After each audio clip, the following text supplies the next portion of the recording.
আসসালামু আলাইকুম। কি অবস্থা সবার, কেমন আছেন? তো আমি সৌদি আরব প্রবাসী। আপনাদের সকলকে সৌদি আরব থেকে স্বাগতম।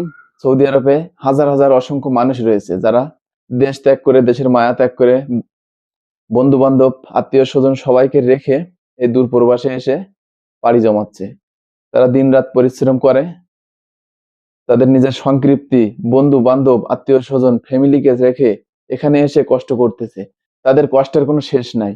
তো আপনারা যদি তাদের কষ্টের একটু ভাগীদার হইতেন, এই ভিডিওটা থেকে আপনারা একটু কমেন্ট করে যাবেন, লাইক কমেন্ট ও শেয়ার করে দিবেন, তাহলে তাদের মনের কষ্টটা একটু কমবে।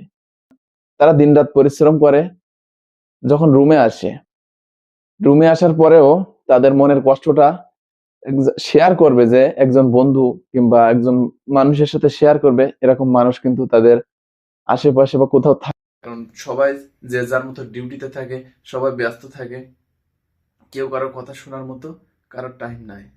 এটা প্রবাস জীবন, এখানে খুবই কষ্টে দিন যাপন করতে হয়।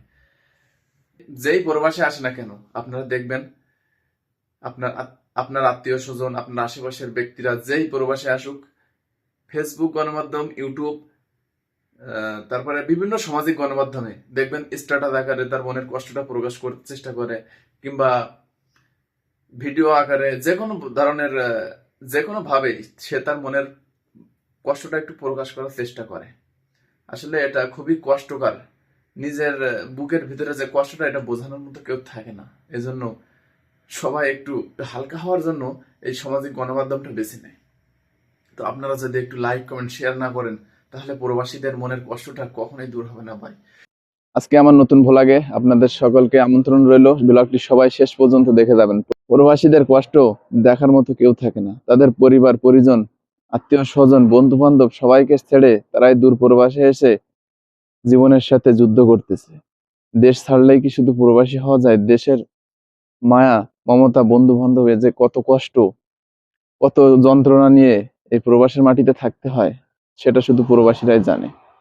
তো আপনারা যে যা দেখছেন এই ভিডিওটা, সবাই বেশি বেশি শেয়ার করবেন, সবাই বেশি বেশি লাইক করবেন, কমেন্ট করবেন। এরপরে প্রতিনিয়ত প্রবাসীদের নিয়ে একটা একটা কাহিনী আমি তুলে ধরবো আপনাদের মাঝে। আপনারা প্রবাসী হয়ে থাকলে বেশি বেশি শেয়ার করবেন এবং আপনার মনের কথাটা প্রকাশ করবেন। আপনার মনের কথাটা আমি তুলে ধরার চেষ্টা করব ইনশাআল্লাহ।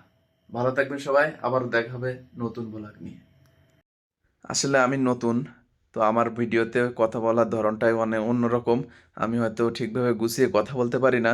তো সবাই আমার ভিডিওটা দেখে যদি ভালো খারাপ মন্তব্য করার দরকার হয়, তো বন্ধুরা প্লিজ খারাপটা মন্তব্য করবেন না, ভালোটা করবেন। যদি ভুল ত্রুটি হয়ে থাকে আমাকে শুধরে দেওয়ার সময় দিবেন এবং আপনার মূল্যবান মতামতটা কমেন্ট বক্সে দিয়ে যাবেন। আমি যদি ভুল করে থাকি, আমাকে শুধরে দেওয়ার অনুরোধটা আপনার কাছে রইল।